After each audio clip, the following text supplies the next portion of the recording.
नमस्कार तथा सुप्रभात। काया कैरनमा तपाईलाई साथी दीपा तिमल सिन्हासँगै मिलन तिमिल सिन्हाको स्वागत छ। काया कैरन उज्यालो रेडियो नेटवर्क सँगै उज्यालो अनलाइन र मोबाइल एप्लिकेशनबाट एकसाथ प्रसारण भइरहेको छ। आज 2078 साल साउन 32 गते सोमबार, साउन शुक्ल पक्षको अष्टमी उपरान्त नवमी तिथि, सन् 2021 अगस्त 16 तारिक।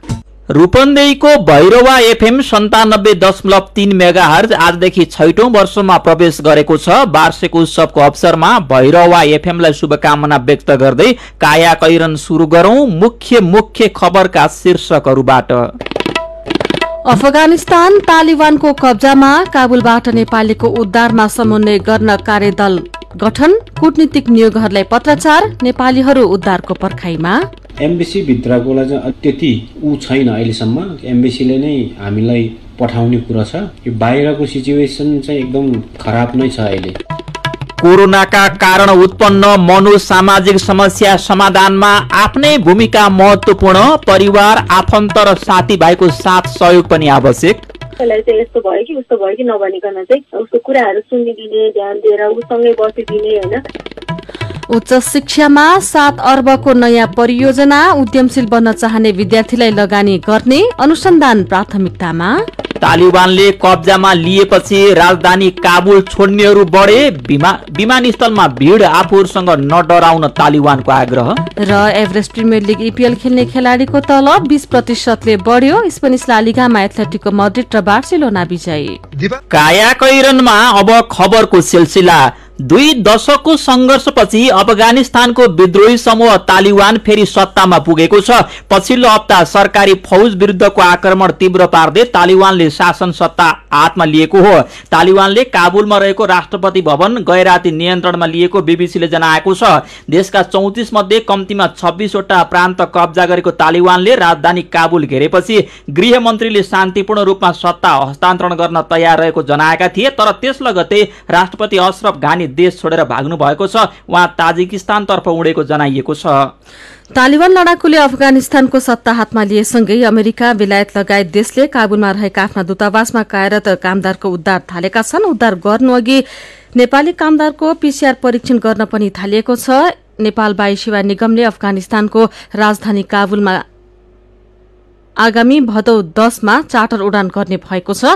निगमका एक निर्देशक अनुसार त्यहाँका विभिन्न कम्पनीबाट लकडाउन अघि विदामा आएर घर फर्किन नसकेकालाई पुर्याउन र फर्किन खोजिरहेका नेपालीका लागि उडान गर्न लागि हो। द्वन्द्व चर्किएपछि अफगानिस्तानमा कार्यरत नेपालीहरू उद्धारको पर्खाइमा रहेका छन्। थप जानकारी सहित युएईबाट उज्यालो सहकर्मी उमाकान्त पाण्डे।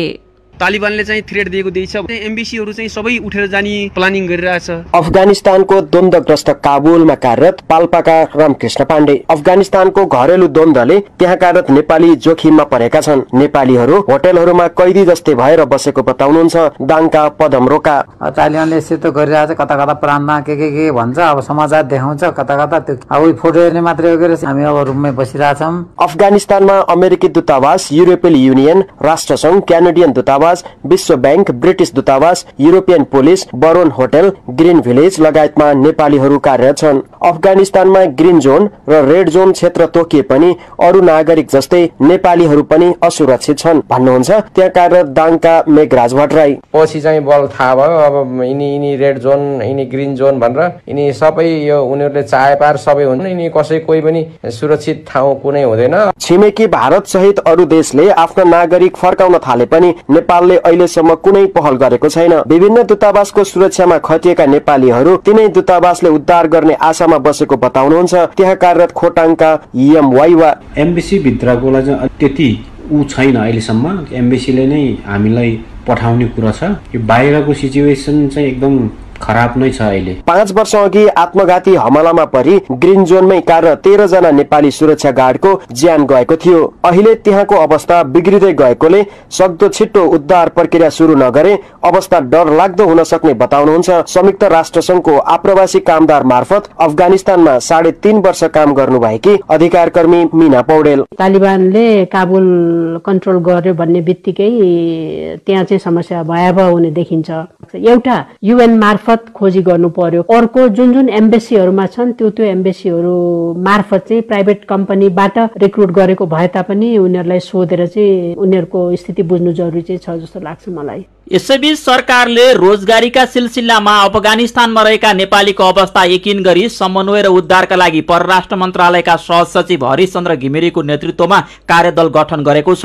काबुलमा विभिन्न मुलुकका कूटनीतिक नियोग तथा अन्तर्राष्ट्रिय संघ संस्थाहरूमा कार्यरत नेपालीलाई तत्काल उद्धार गरी सुरक्षित ठाउँमा राख्न र स्वदेश फर्काउन सरकारले संयुक्त राज्य अमेरिका, संयुक्त अधिराज्य बेलायत, Canada, Germany, European union, Japan तथा संयुक्त राष्ट्र संघको कार्यालयहरूलाई औपचारिक पत्राचार समेत गरेको छ।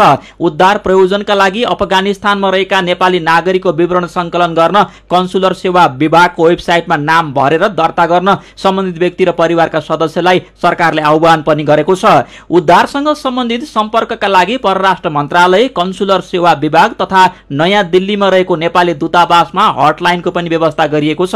अफगानिस्तानमा वैदेशिक रोजगारीका लागि पठाउने म्यान पावर कम्पनीहरूलाई पनि सरकारले त्यहाँ कार्यरत नेपालीहरूको विवरण तथा उद्धार कामका लागि भरपर्दो सूचना एवं तथ्याङ्क तत्काल उपलब्ध गराउन पनि आग्रह गरेको परराष्ट्र मन्त्रालयले जनाएको छ। कायाकैरनमा कोरोना क्याप्सुल सँगै खबरको सिलसिला बाँकी नै छ, सुन्दै गर्नुहोला। उज्यालो रेडियो नेटवर्क सँगै उज्यालो अनलाइन र मोबाइल एप्लिकेसनमा प्रसारण भइरहेको कायाकैरनमा तपाईलाई फेरि स्वागत छ। यतिन्जेल हामीले अफगानिस्तान तालिबानको कब्जामा काबुलबाट नेपालीको उद्धारमा समन्वय गर्न कार्यदल गठन, कूटनीतिक नियोगहरूलाई पत्राचार, नेपालीहरू उद्धारको पर्खाइमा, वायु सेवा निगमको जहाज भदौ 10 गते काबुल जाने लगायतका खबर प्रस्तुत गर्यौं। कायाकैरनमा अब कोरोना क्याप्सुल, साथमा हुनुहुन्छ गोपाल गोरागाई।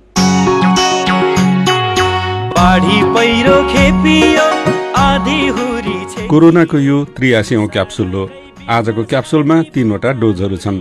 आजका डोजहरू मानसिक समस्या चिन्न, बुझ्न र परास्त गर्न सहयोग पुगोस् भन्ने उद्देश्यले तयार पारिएका छन्। आजका क्याप्सुलका डोजहरू दिँदै हुनुहुन्छ मनोविमर्शदाता पार्वती श्रेष्ठ। विपदले मानिसको शरीरलाई मात्र होइन मनलाई पनि विचलित बनाउँछ।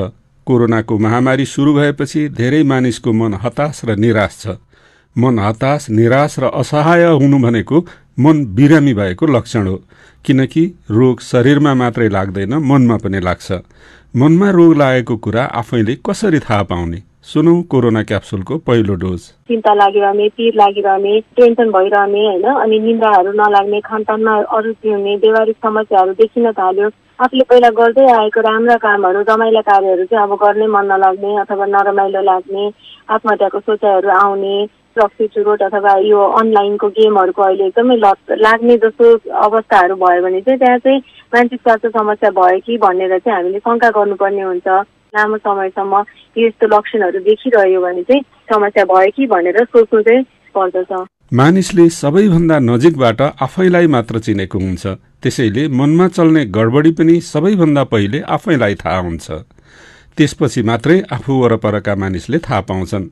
मानसिक समस्या छ भनेर थाहा पाएपछि यो समस्या समाधान गर्न आफैले गर्नुपर्ने काम चाहिँ के हुन् त?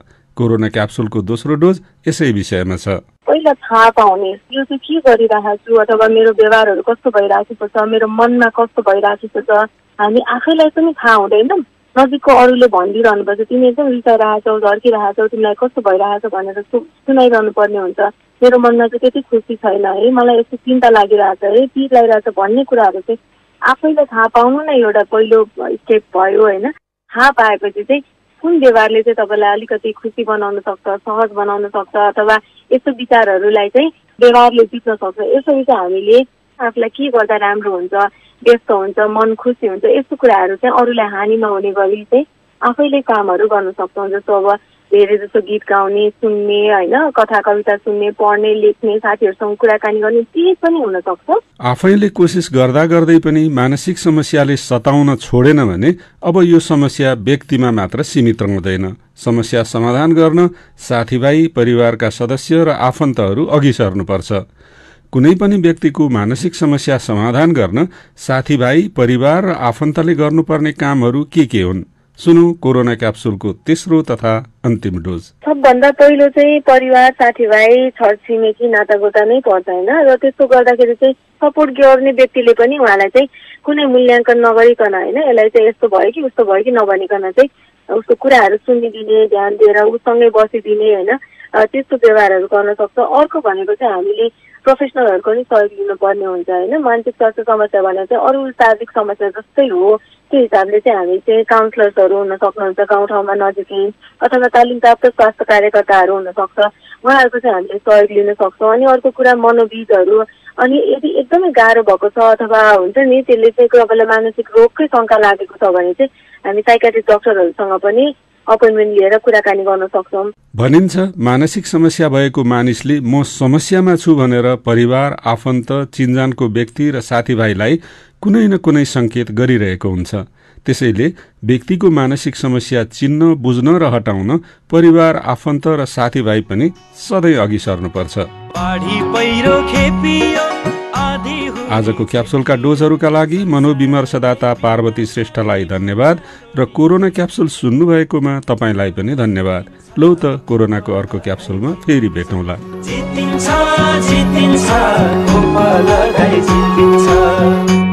तपाईँ काया कैरन सुन्दै हुनुहुन्छ। काया कैरनमा कार्टुनसँगै खबरको सिलसिला बाँकी नै छ, सुन्दै गर्नुहोला।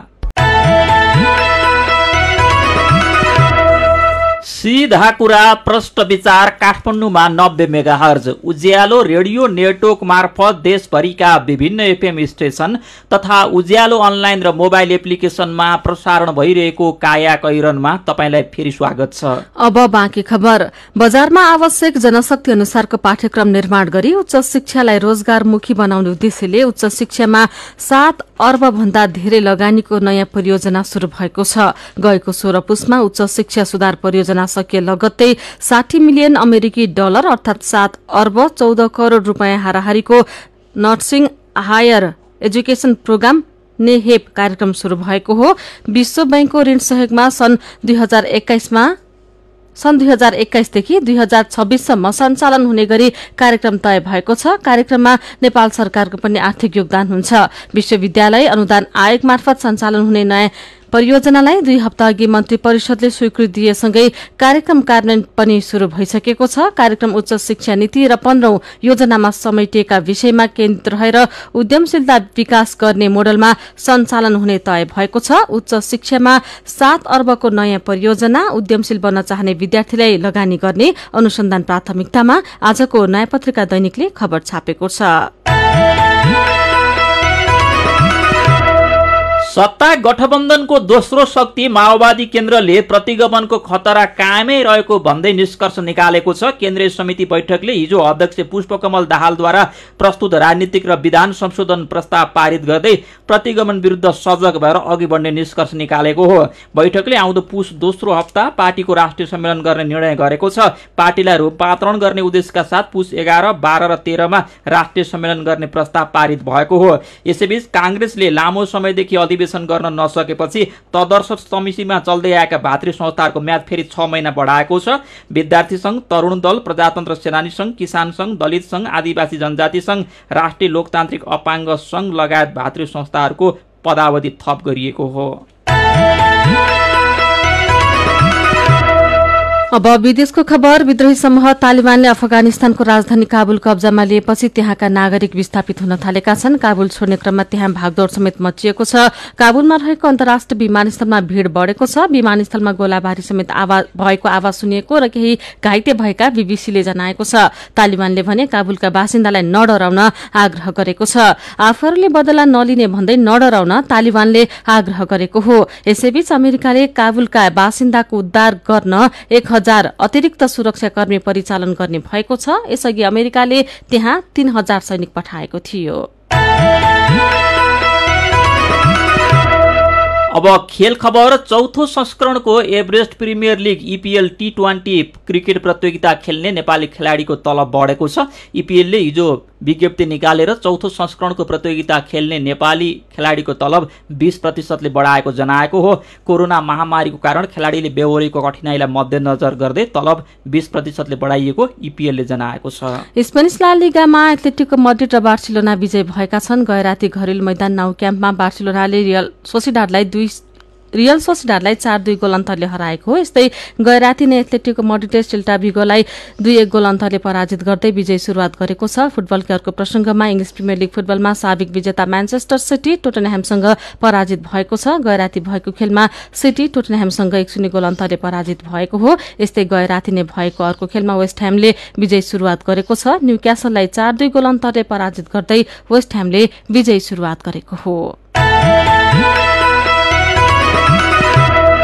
कायाकैरनमा अब केही खबर संक्षेपमा। प्रधानमन्त्री शेरबहादुर देउवाले कोभिड-19ले सिर्जना गरेको असहज परिस्थितिमा सरकारले आर्थिक पुनरुत्थानको कामलाई प्राथमिकतामा राखेको बताउनु भएको छ। यसका लागि सरकारले तत्कालीन, मध्यकालीन तथा दीर्घकालीन आर्थिक पुनरुत्थानको रणनीतिमा काम गरिरहेको उहाँले जानकारी दिनुभएको छ। बाढी पहिरोको सम्भावित जोखिमबारे सिन्धुपाल्चोकको 12 विषय नगरपालिकामा गरिएको भौगर्भिक अध्ययनमा नगरभित्रका 13 बस्ती उच्च जोखिममा रहेको निष्कर्ष निस्किएको छ। जेठ यथा काठमाडौँ उपत्यकाको फोहोर बोकेर गएका धेरैजसो कन्टेनर 45 दिनभन्दा बढी सिसडोलमा अड्किएका छन्। झरी परिरहेका कारण 6 देखि 11 जेठ र 18 देखि 24 जेठसम्म सिसडोलमा फोहोरका कन्टेनर रोकिए। 7 देखि 16 असारसम्म उपत्यकाको फोहोर व्यवस्थापनमा फेरि समस्या आयो।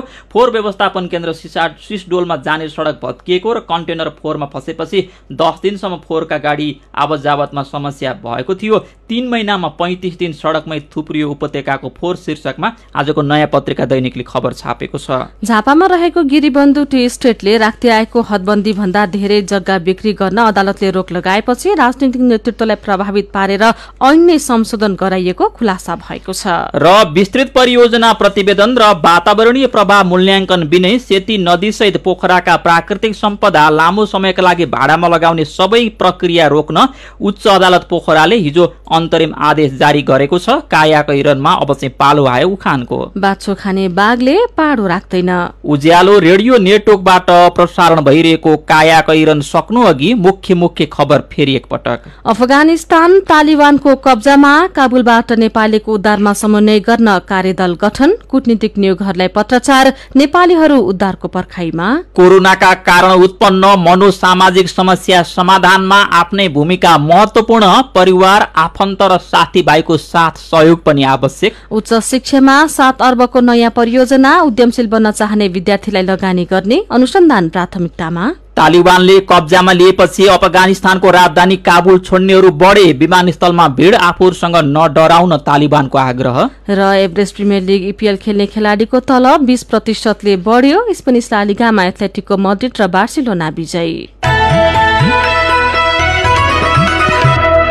अब कार्टुन। आज हामीले रविन्द्र मानन्दरले बनाउनु भएको कार्टुन लिएका छौं। मन्त्री परिषदलाई पूर्णता दिँदै फटाफट काम गर्ने मेलोमेसो नपाएर रुमलिएका प्रधानमन्त्री देउबालाई यो कार्टुनले व्यङ्ग्य गरेको छ। यहाँ देउबा हातमा एउटा लामो लौरो बोक्नु भएको छ। माथिबाट बङ्ग्याएर तेर्सो पारिएको लौरोको टुप्पामा कांग्रेस महाधिवेशन र मन्त्री परिषदलाई पूर्णता भनेर लेखिएको 2वटा बेलुन झुन्ड्याएको छ। हातमा लौरो बोकेर कुदिरहेका देउबाले त्यही लौरोको टुप्पामा भएका बेलुन भने भेट्न सक्नु भएको छैन। अनि उहाँ भन्दै हुनुहुन्छ तपाई बढ्ता दौडदै हुनुहुन्छ। आजको कायाकैरन सकिएको छ। कायाकैरनबाट प्राविधिक साथी संघर्ष विष्टसँगै हामी पनि बिदा माग्छौं। कायाकैरन सुन्नु भएकोमा तपाईलाई धन्यवाद। उज्यालो मोबाइल र अनलाइनमा प्रसारण भइरहेका रेडियो र अनलाइनका सामग्री भाइबरमा पनि उपलब्ध छन्। कोरोना संक्रमणबाट बच्न सकेसम्म घरभित्रै बसौं। काम विशेषले घर बाहिर निस्कनु परेमा मास्क लगाउन नबिर्सौं। नमस्कार।